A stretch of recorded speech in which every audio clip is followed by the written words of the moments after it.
અનંત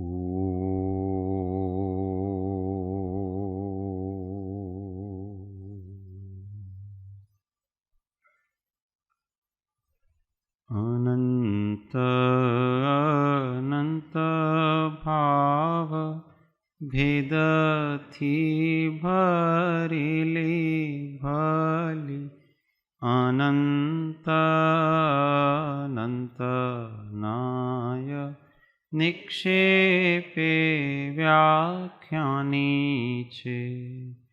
સકલ જગત હિત કારિણી હારિણી મોહ તારિણી ભવાબ્ધિ મોક્ષ ચારિણી પ્રમાણી છે. ઉપમા આપ્યાની જેને તમારા ખવીતે આપવાથી નિજ માપાઈ મેં માની છે. અહો રાજ ચંદ્ર બાળ ખ્યાલ નથી પામતાય જીણેશ્વર તાણી જાણી તેણે જાણી છે. ગુરુ રાજ તાણી વાણી જાણી તેણે જાણી છે.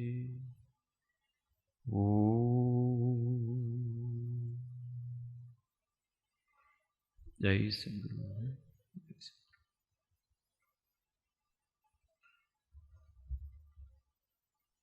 સ્વાધ્યાયમાં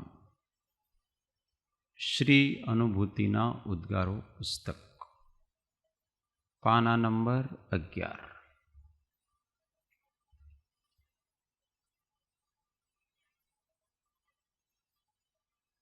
યદ્યપિ એ વાત ત્રિકાળ સત્ય છે કે આ આત્મા પોતાના આત્મા સિવાય એક પરમાણુ માત્રમાં પણ કાંઈ પણ કરવાને સ્વભાવથી જ અસમર્થ છે અને તેથી બહારના સંજોગો વગેરે તે બદલી શકે નહીં. તથાપિ આ નિશ્ચય સિદ્ધાંતને ખોટા કદાગ્રહથી વિપરીત રીતે ન સમજવો. ત્યાગ, વૈરાગ્ય, સંયમ, નિયમ, ભક્તિ, સ્વાધ્યાય, એકાંત સેવન, સત્સંગ વગેરે પણ યથાર્થ દૃષ્ટિથી આદરવા યોગ્ય છે.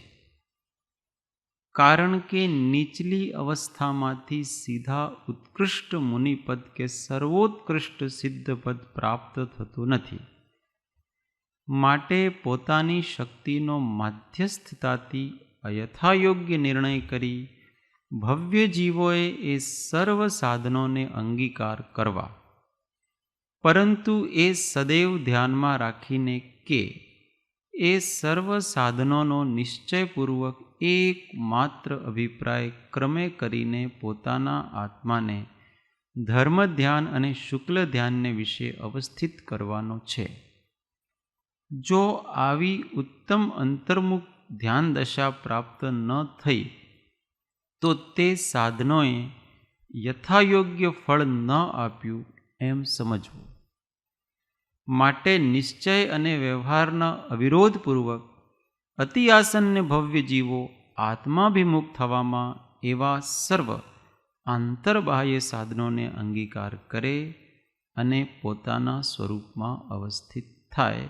ઇતિ ઓમ.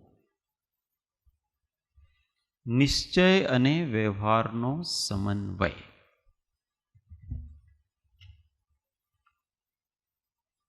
આ વાત તો ત્રિકાળ સત્ય છે કે આ આત્મા પોતાના આત્મા સિવાય એક પરમાણુ માત્રમાં પણ કાંઈ પણ કરવાને સ્વભાવથી જ અસમર્થ છે. પરદ્રવ્યમાં કંઈ પણ કરવાનો સ્વભાવ આત્મામાં છે જ નહીં. તો પછી શા માટે આટલું બધું થાય છે? આ પંખા બંધ હોય અને સ્વિચ ઓફ હોય, સ્વિચ ઓફ હોય તો જ બંધ હોય. પછી જ્યાં સુધી આપણે સ્વિચ ચાલુ ન કરીએ ત્યાં સુધી પંખા ચાલુ ન થાય.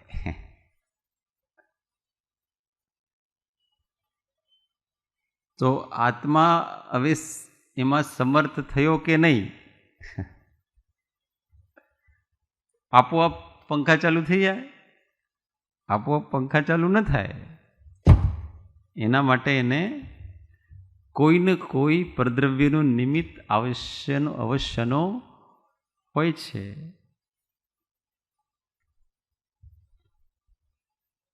આ એક નૈમિત્તિક સંબંધ છે. બંનેનો એવા જ પ્રકારનો ઉદયકાળ હોય. હવે પંખાના પાંખડીઓ ફરવાનો સમય અને કોઈકની ઈચ્છા હવા લેવાની, આ બંને મળી જાય. કોઈકને એમ થાય કે મારે હવે જરા થોડો, હવે અહીંયા પંખો ચાલતો હતો, હું પૂજામાં આવ્યો, મેં બંધ કરાવી દીધો. આપોઆપ બંધ ન થાય, પણ મારી એમ ઈચ્છા થઈ કે આપણે પંખાની અત્યારે જરૂરત નથી. એનો બંધ થવો ને મારી અનિચ્છા, આ બંને ભેગા મળ્યા છે. અને પછી બટન બંધ કરવાનું કાર્ય એ કોઈક નિમિત્તથી થયો. એમ બંનેનો મેળ હોય છે દરેકમાં.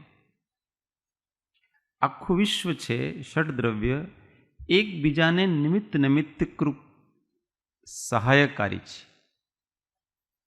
પરસ્પર બધા એકબીજાને સહાયકારી છે.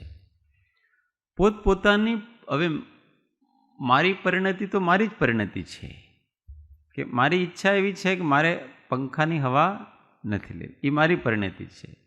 પણ એનાથી પંખાની ક્રિયાશીલતામાં ફેરફાર થાય છે. એ એવો પૂતગલનો એનો સંબંધ છે. એટલે જીવ સાથે પ્રકૃતિ બંધાયેલી છે, પ્રકૃતિ સાથે જીવ બંધાયેલો છે. જ્યાં સુધી પૂતગલ અને જીવ વિભાવરૂપ પરિણત છે ત્યાં સુધી તે બંને એકબીજા સાથે બંધાયેલા છે.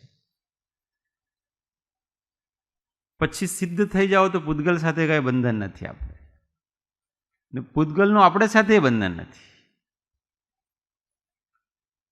પછી કોઈ આપણે કર્મ બનાવી શકીએ? ન બનાવી શકીએ. પછી કાર્મણ વર્ગણાથી સ્થિતિ પ્રકૃતિ પ્રદેશ અનુભાગ આપણે કરી શકીએ? એમાં ન કરી શકીએ. સિદ્ધ થઈ, કેમ કે સ્વભાવરૂપ થઈ ગયા છે. જ્યાં સુધી વિભાવરૂપ પરિણમન છે ત્યાં સુધી જીવ અને પૂતગલો એકબીજા સાથે બંધાયેલા છે. આ નૈમિત્તિક સંબંધ છે, એને જાણવું જોઈએ. એમ જ્યાં સુધી સિદ્ધ દશા પ્રાપ્ત ન થાય ત્યાં સુધી અમુક પરદ્રવ્યો જે છે, અમુક બાહ્ય વ્યવહારો જે છે એ સિદ્ધ દશા પ્રાપ્ત થવામાં સહાયકારી છે. યદ્યપિ જીવ પોતાના પુરુષાર્થથી જ સિદ્ધ થાય છે, એનો ઉપાદાન ન હોય તો સિદ્ધ ન થાય. પણ એમાં અત્યારે વિભાવ દશા છે, એ ઉપાદાનનો પણ એક નિમિત્ત હોય છે. એટલે કાંઈ કે આત્મા અસંગ સ્વરૂપ છે, એટલે આપણે કાંઈ કરવાનું નથી, આપોઆપ સિદ્ધ થઈ જાય. તો કે આપોઆપ સિદ્ધ થઈ જાય, આપોઆપ આત્મા સિદ્ધ ન થાય. એના માટે આપણે પુરુષાર્થ તો કરવો પડે. અને એ પુરુષાર્થમાં અંદરનો પુરુષાર્થ તો આપણો સ્વભાવની ભાવના છે કે આપણે સ્વભાવરૂપ રહેવો છે, એવી જીવની જે તીવ્ર ભાવના છે એ એનો પુરુષાર્થ છે. અને એમાં સહાયકારી બાહ્ય સાધનો છે કે જેના કારણથી આપણે પોતાના આત્મ સ્વભાવમાં નથી ટકી શકતા એવા એવા પરિબળો છે, એવા એવા પરિબળોનો ત્યાગ કરવો અને જેના જેના નિમિત્તથી આપણે આત્મ સ્વભાવમાં રહેવામાં, એ આત્મભાવના વધવામાં હેલ્પ થાય એવા એવા નિમિત્તોનો સમાગમ કરવો, આ પણ અનિવાર્ય છે. કોઈ કોઈનું નથી કરતો, એ એકાંત નથી. એમાં પણ બધામાં અનેકાંત હોય છે. બધા એકબીજાને તો અહીંયા એમ કહેવામાં આવે છે. પરમ કૃપાળદેવ કહે છે ને, ઉપાદાનનું નામ લઈ એ જે તજે નિમિત્ત પામે નહીં પરમાર્થને, રહે ભ્રાંતિમાં સ્થિત. એટલે જ્યાં સુધી નીચલી દશા છે ત્યાં સુધી ઉપર પહોંચવા માટે આપણે હેલ્પફુલ થાય એવા વસ્તુઓ કરવી. તો શું શું કરવું? અને તે બહારના સંજોગો વગેરે તે બદલી શકે નહીં, તથાપિ આ નિશ્ચય સિદ્ધાંતને ખોટા કદાગ્રહથી વિપરીત રીતે ન સમજવો.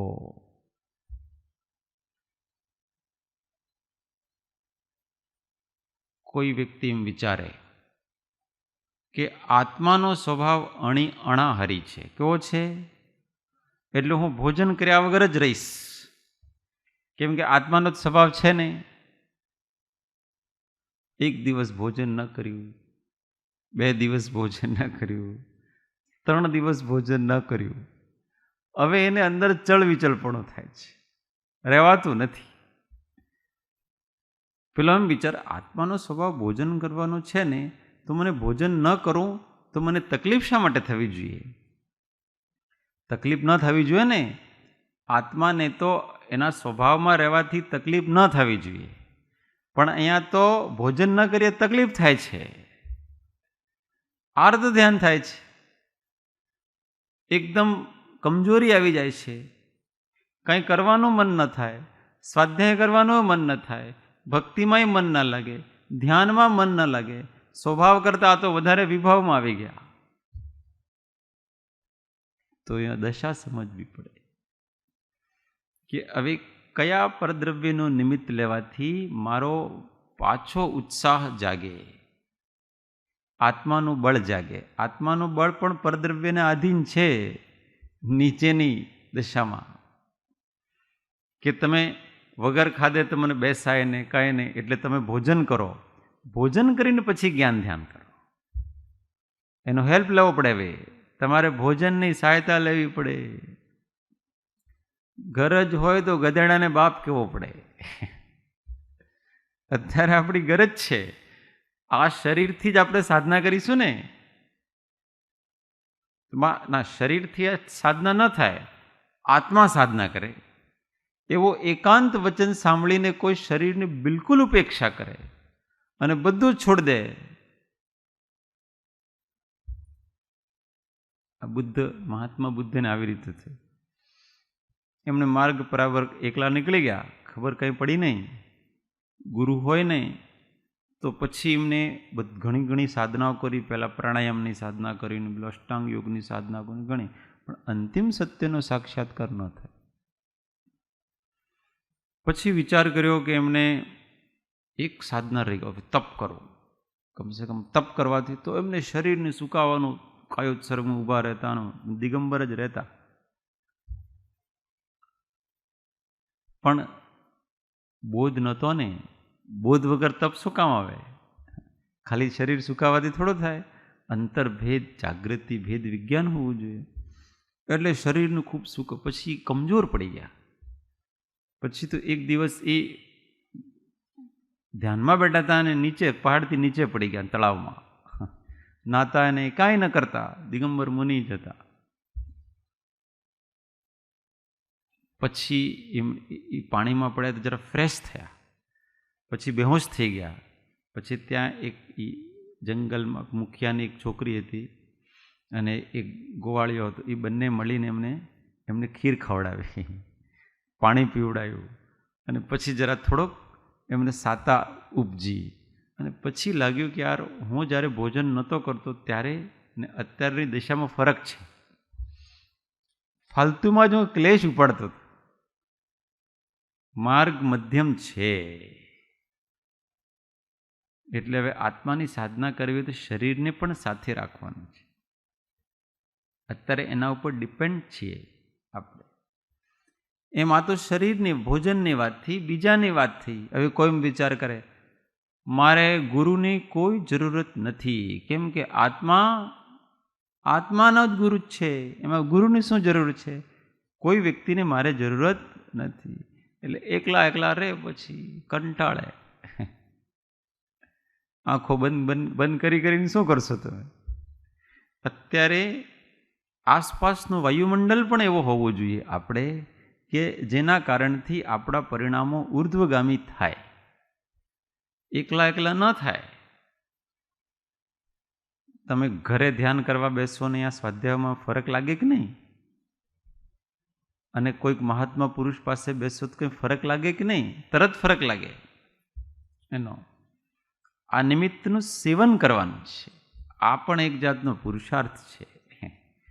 પુરુષાર્થ ખાલી આત્મામાં જ જવાનો એવો નથી. આત્મામાં જવા માટે જે સંયોગો છે એ સંયોગોનો આપણે યોગ્ય સમય ઉપર યોગ્ય અનુપ્રયોગ કરવો, એ પણ એક જાતનો પુરુષાર્થ છે. કે ભાઈ અત્યારે અહીંયા આપણું મન બરાબર આત્મામાં પોરાવતું નથી, આપણે ચલો સ્વાધ્યાય હોલમાં જઈએ, મંદિરમાં જઈએ, અથવા ચલો કોઈક પાસે જઈને થોડી વાર બેસીએ તો આપણું ચિત્ત બરાબર થાય. એકલા ન રહેવો વધારે, યોગ્યતા વગર એકલા રહેવો. એકલા રહેશો ને તમારે વિચાર જ ચડી જશું. અને પછી મન તો એવું છે કે વિપરીત વિચાર કરાવે ને વિપરીત વિચારમાં જ રહીશું આપણે. એટલે વધારે પોતાની હોશિયારી ન કરીને નિમિત્તો સારા હોય એમાં રહેવું. સત્સંગમાં આ કાળમાં તો સત્સંગ પરમ ઔષધ છે.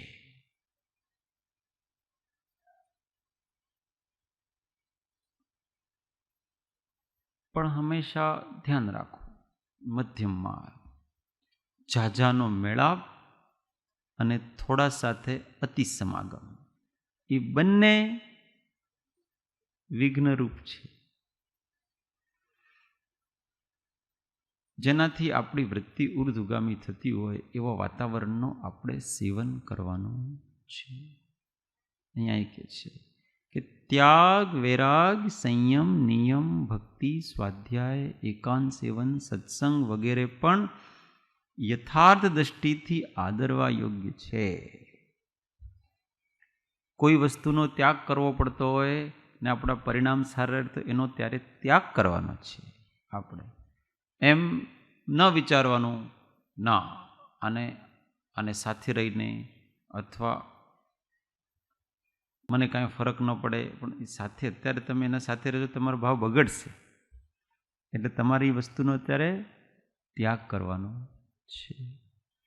આ જેટલા ચિત્ત તમારે વિચલિત થવાનું નીચેની ભૂમિકામાં, ઘણો બધું પ્રબળ જ્ઞાન બળ હોય તો પછી તમે વસ્તુ રહે છતાં પણ તમને કાંઈ ફરક પડે, એ આગળની દશા છે.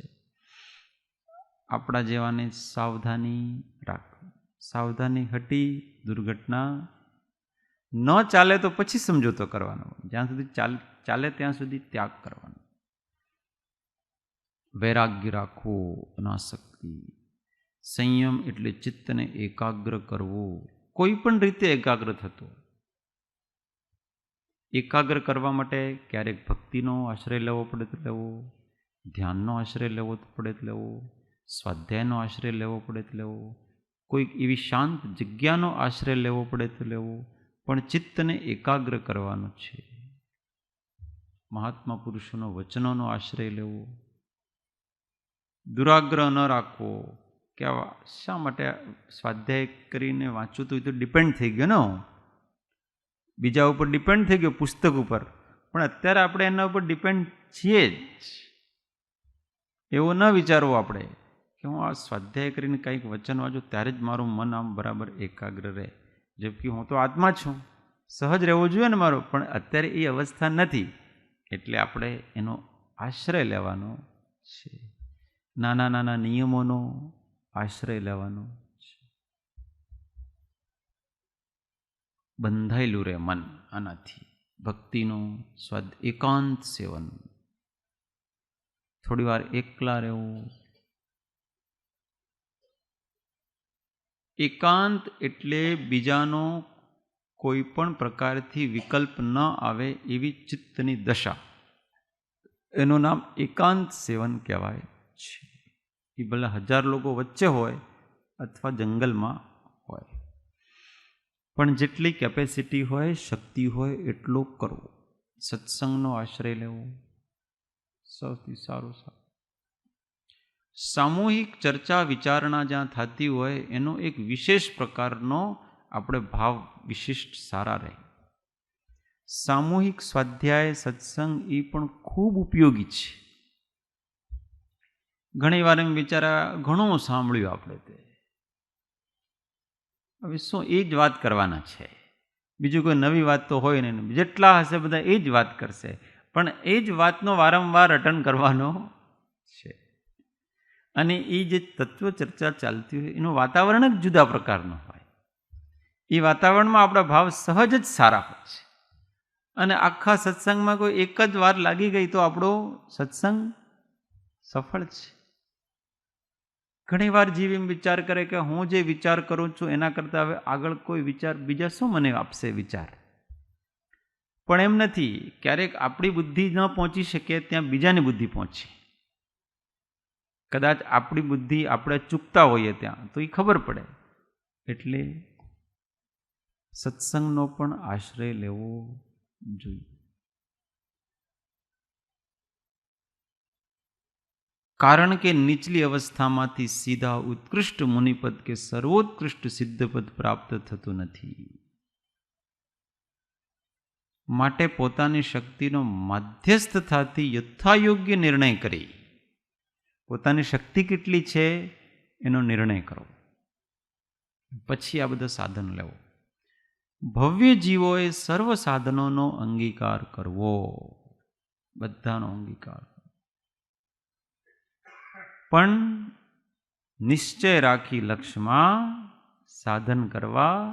અહીંયા એમ કે છે, પર એ સદૈવ ધ્યાનમાં રાખીને કે એ સર્વ સાધનોનો નિશ્ચયપૂર્વક એકમાત્ર અભિપ્રાય ક્રમે કરીને પોતાના આત્માને ધર્મ ધ્યાન અને શુક્લ ધ્યાનને વિશે અવસ્થિત કરવાનો છે. એ સાધનથી આપણે ધર્મ ધ્યાન થવું જોઈએ. શુક્લ ધ્યાન તો ચલો અત્યારે છે ને, પણ ધર્મ ધ્યાન એટલે આપણે ભાવોની નિર્મળતા થવી જોઈએ.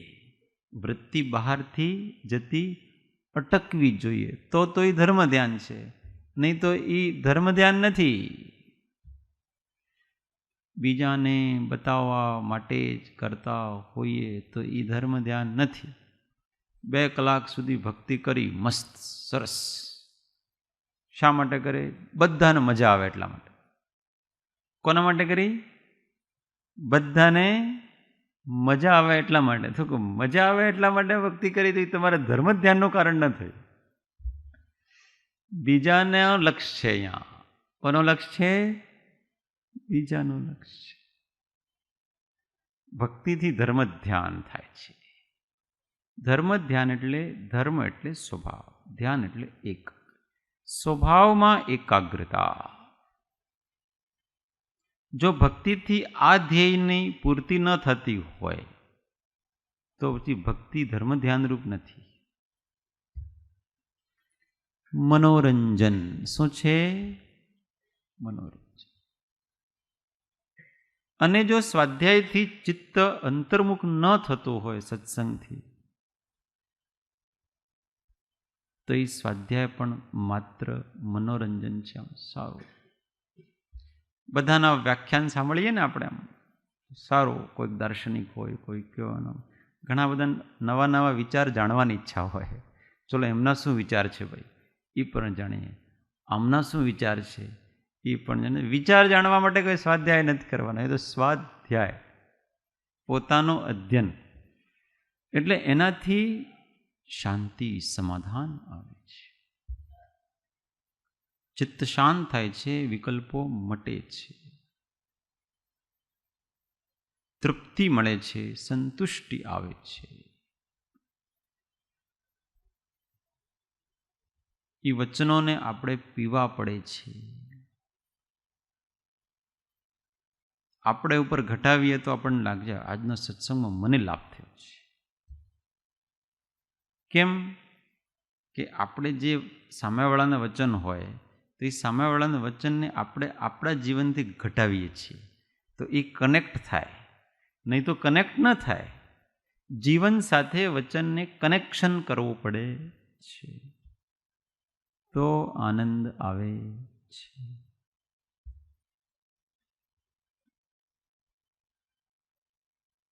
કનેક્શન ન થાય તો સમય પસાર કરવો અઘરો પડે. પછી વારંવાર ક્યારે પૂરું થશે, ક્યારે પૂરું થશે એવું. અને કનેક્શન હોય તો રસ પડે છે. વાત કહું છું એ બરાબર સારી છે, વેરી ગુડ. મને એનો સંવેદન થાય છે. કોઈ દોષ હોય તો એ પણ ખ્યાલ આવે અને વચનથી અંતર્મુક્તા પણ આવે ને નવો કોઈ વચનો એવી દૃષ્ટિ પણ ખુલે જે આપણે આજ સુધી વિચારી શકતા નહોતા એવા પ્રકારનું પણ ખુલે.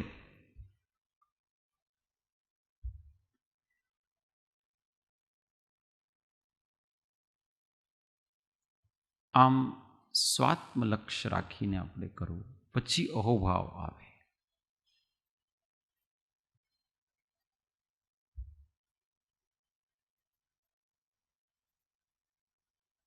દશા ઊંચી જાય એવા જ્ઞાનીઓના વચન હોય છે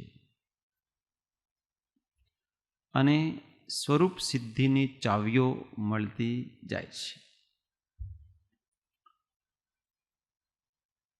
જો આવી ઉત્તમ અંતર્મુખ ધ્યાન દશા પ્રાપ્ત ન થઈ તો તે સાધનોએ યથાયોગ્ય ફળ ના આપ્યું એમ સમજવું જોઈએ.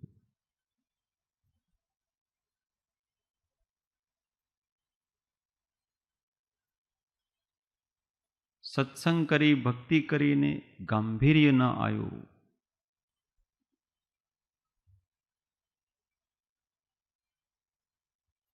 તો એનો ફળ નથી. દરેક વસ્તુમાં વિચારો. માટે નિશ્ચય અને વ્યવહારના અવિરોધપૂર્વક અતિ આસન્ય ભવ્ય જીવો. અહીંયા કોની વાત ચાલે છે? અતિ આસન્ય ભવ્ય જીવો. એટલે અતિ આસન્ય એટલે 1, 2, 3, 4 ભાવમાં મોક્ષ જવાવાળા અથવા તે જ ભાવમાં મોક્ષ જાય. અતિ આસન્ય એવા જીવો આત્માભિમુખ થવામાં એવા સર્વ આંતરબાહ્ય સાધનોને અંગીકાર કરે અને પોતાના સ્વરૂપમાં સ્થિત થાય છે.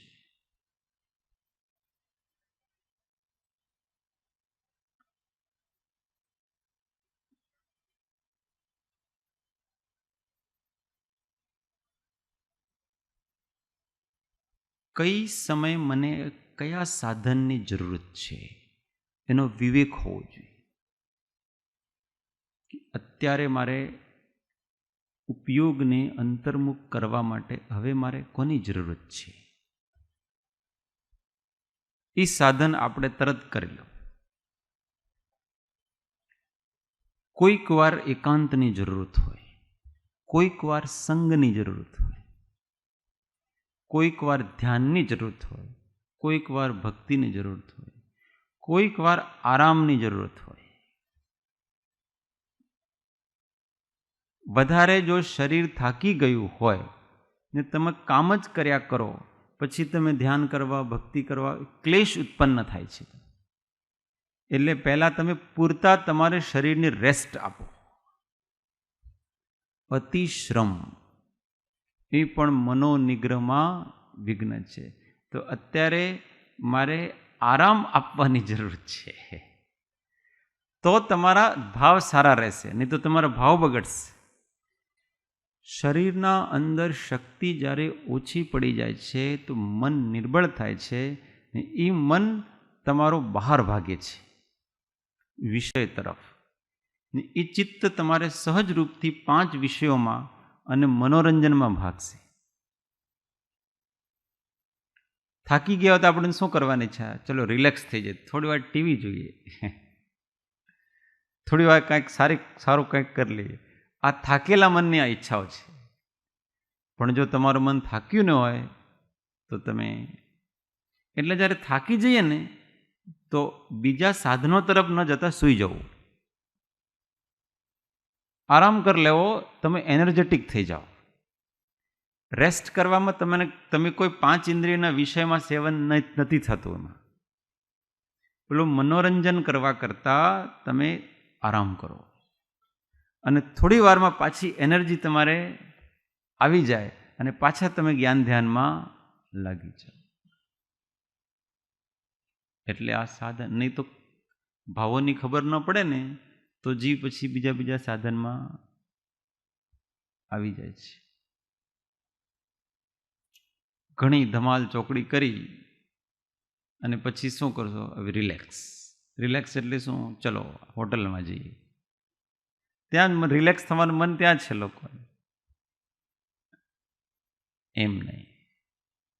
ત્યારે શરીર ક્લાંત થઈ ગયું છે, ચિત્ત એકાગ્ર ન થાય. થાકેલું શરીરમાં ચિત્ત એકાગ્ર થાય નહીં. એટલે હવે શરીરને વિશ્રામ આપો. ઉઠશો ને ખ્યાલ આવશે, તરત તમને કોઈનું કોઈ ધર્મ ધ્યાનના સાધનમાં જ મન લાગશે. થાકેલો શરીરમાં મન ન લાગે. આ બધી વિવેકની જાગૃતિ હોવી જોઈએ, નહીં તો કોઈકના માર્ગદર્શનમાં હંમેશા રહો.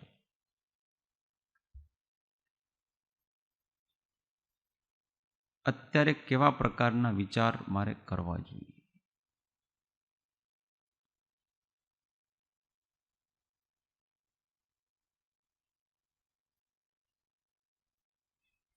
શું જરૂરત છે અત્યારે એ ખ્યાલ આવવો જોઈએ.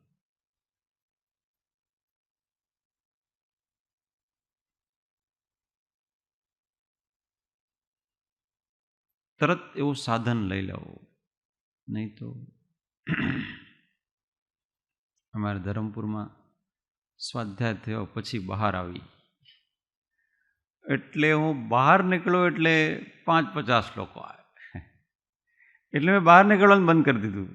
ફર્સ્ટ તો ત્યાંથી ત્યાં ભોજન કરવા જવું એટલે બધા આવે, એટલે ત્યાં હવે કયું સાધન લેવું આપણે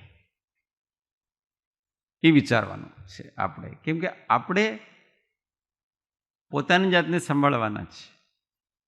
એટલે તમે ગાર્ડનમાં ફરી ન શકો,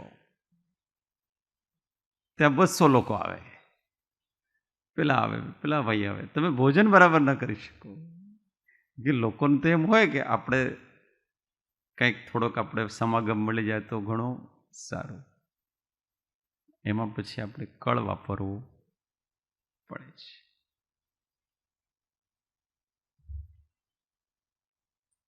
સાધક જીવનમાં ઘણા બધા ઉતાર ચઢાવ આવે. ક્યારેક તમારી ખૂબ વાહવાહી થશે, ક્યારેક તમારે ખૂબ નિંદા કરવાવાળા લોકો હશે. આ બંનેમાં હવે આપણે કયા સાધન વાપરવા છે એનો આપણે વિવેક કરવાનો છે. આપણી સ્થિતિમાં કોઈ પણ પ્રકારની સંભાવમાં કોઈ કમી ના આવે એવું સાધન આપણે વાપરવાનું હોય છે. અતિ ઉત્સાહ નહીં. મેં ત્યાં એક સત્સંગમાં એવું કીધું, ભાવાતિરેક નહીં. ત્યાંના લોકોને એ નવો શબ્દ લાગ્યો. નવો શબ્દ એટલા માટે લાગ્યું કે અમે તો ભાવોમાં જ રહીએ, અતિરેકમાં જ રહીએ છીએ. અમે તો અમારે અતિરેકમાં રહેવો કે નહીં રહેવો, આનું ઘણાને ક્વેશ્ચન હતું. કેમ કે પેલા ભક્તિમાં તો પેલા માથા ડોલ્યા જ કરતા હોય આખો દિવસ.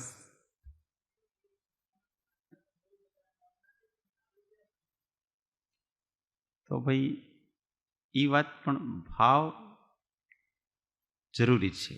ભાવાતિરેક તમારો એકાગ્રતામાં વિઘ્ન છે, સમસ્થિતિમાં વિઘ્ન છે. ભાવાતિરેક જ્ઞાની મહાત્માઓ ભક્તિ કરે તો કોઈ ભાવોની કમી થોડી છે, પણ લક્ષ્ય સમતા ભાવ છે. ઓવર ઇમોશનલ નહીં.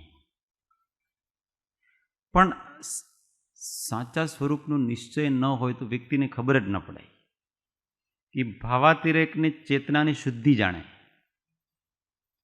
તમે ભાવુક થઈ જાઓ, ઇમોશનલ થઈ જાઓ, તમને ઇમોશનલ એ કોઈ આત્માની શુદ્ધિ છે એવું નથી. આત્માની શુદ્ધિ શુષ્કતામાં પણ નથી ને ભાવાતિરેકમાં પણ નથી. આત્માની શુદ્ધિ બંનેને વચ્ચેમાં છે એકદમ. ત્યાં લાસ્ટ દિવસે ટ્રેનિંગ આપી હશે એમને, છેલ્લો પ્રોગ્રામ હતો, એમાં પેલો કૃપાળુદેવનો બોલાવ્યા અને પછી ભોજન કરાવ્યું. એમાં જે કૃપાળુદેવનો જે અભિનય કર્યો હતો એ વ્યક્તિ, તમે એ વ્યક્તિને જુઓ. એને પહેલાં ટ્રેનિંગ ભલે કરી હશે, પણ એમને આગળ ઘણા બધા બાપાજી ખૂબ રડે છે પેલો, પણ એ વ્યક્તિ એકચ્યુઅલી કૃપાળુદેવ કેવા હશે આપણને ખ્યાલ આવી જાય એ વ્યક્તિના અભિનયથી. એમના ઉપર કાંઈ અસર ન પડે. એમની દૃષ્ટિ એકદમ ગંભીર, શરીર પણ ગંભીર, એમના સંકેત પણ ગંભીર અને એકદમ ગાંભીર્ય. મેં એમને જોયા ગૌરથી, હું એમને જ જોયા કરતો હતો. આ સાધના, આનું નામ સાધના છે. વસ્તુનો નિર્ણય થાય ત્યારે કઈ દશા હોય, બહાર તો હોય જ, થયા જ કરે છે, ઉપર નીચે ક્યારે. કબ હુક કાજી, કબ હુક પાજી, કબ હુક હુઆ અપભ્રાજી, કબ હુક જગ મેં કીર્તિ ગાજી, સબ પૂતગલ કી. તમે એનાથી બચી પણ ન શકો, તમે નિંદાથી પણ ન બચી શકો.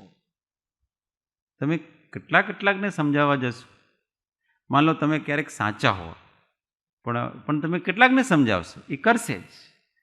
અને તમારો એવો ઉદય આવ્યો તો એ તમારે પ્રશંસા વગેરે પણ થશે. તમે કેટલાકને સમજાવશો, એ લોકો મોઢું બંધ ન કરે. વચ્ચેનો માર્ગ છે. सब होता है, सब चलता है और थोड़ी देर में ये चला जाने वाला है. अनादि से ऐसी अनेक घटनाएं घटी और चली गई. उपयोग में केवल उसको उस समय ले लो और उसकी छुट्टी करो.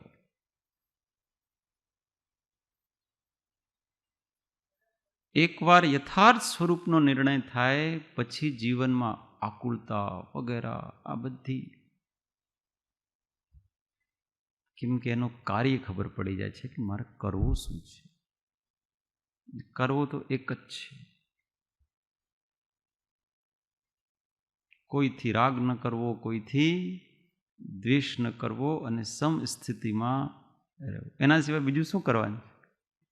બાકી તો હાથ પગ ચાલશે, વચન વર્ગણાઓ પણ એના ઉદય અનુસાર ચાલશે, બધું ચાલશે, ઓટોમેટિક જ ચાલવાનું છે. આપણને એમ લાગે આપણે ચલાવીએ છીએ, આપણે કંઈ નથી ચલાવતા. આપણે માત્ર આત્માની સાવધાની રાખવાની છે.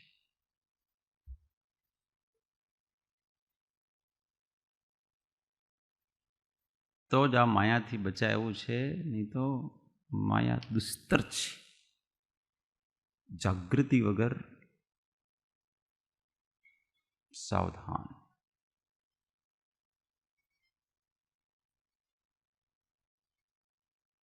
એટલે ઘણા લોકો અમને આજ સુધી સાવધાન કોઈ કીધું નથી.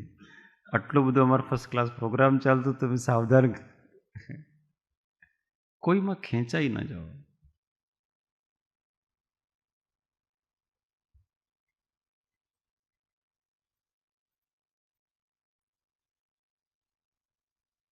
એનો અર્થ એમ નથી કે આપણે એકદમ શુષ્ક થઈ ગયા. જ્યારે અંદર જ શાંતિનો પ્રવાહ ચાલતો હોય તો બહારની જરૂર નથી. બહારની જરૂર એને છે જેને અંદર કંટાળો છે. અંદર ઉહાપોહ ચાલતી હોય તો એને બહારથી લેવો પડે. પણ જો અંદર જ એક વિશિષ્ટ પ્રકારની શાંત ધારા ચાલતી હોય તો પછી બહારથી લેવાની જરૂર નથી. એ સાધન એના ઉપર કોઈ ઇફેક્ટ ન કરે. એટલે આનંદનો સ્ત્રોત જે છે એ સ્ત્રોત ઉપર હંમેશા આપણું ધ્યાન રાખવું. એ સ્ત્રોતને આપણે પકડી રહીશું, બધું બરાબર થશે. અને એનાથી જો આપણે અલગ થઈ ગયા તો બધી જગ્યાએ પછી ફાંફા મારવા જેવા છે. દુનિયામાં કોઈ જગ્યા 3 લોકમાં ફરીએ ને તોય શાંતિ નહીં મળે. શાંતિ માત્ર.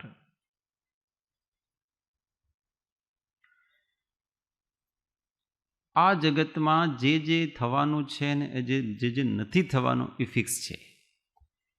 એવો નિર્ણય કરીને આત્માનુસંધાન દ્વારા સદૈવ સહજાવસ્થામાં રહેવું એ જીવનું કર્તવ્ય છે.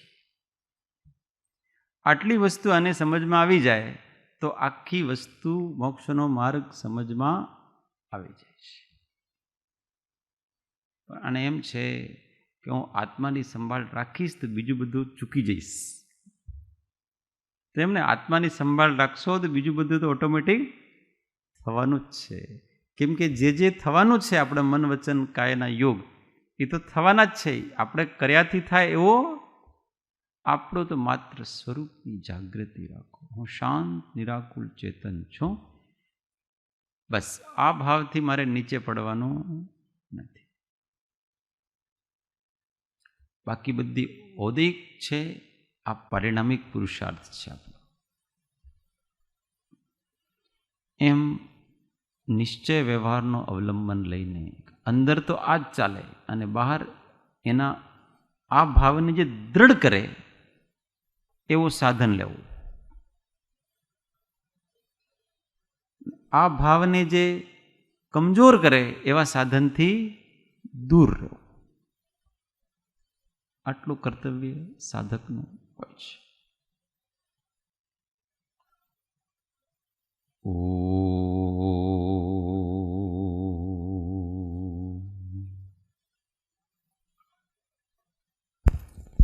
દેહ છતાં જેની દશા વર્તે દેહાતી તે જ્ઞાનીના ચરણમાં હો વંદન અગણી. તે જ્ઞાનીના ચરણમાં હો વંદન અગણી. બોલો મહાવીર સ્વામી પંચ પરમેષ્ઠી પરમ કૃપાળુ સદગુરુ સબ સંતન કી શુદ્ધ આત્મદેવ કી જય.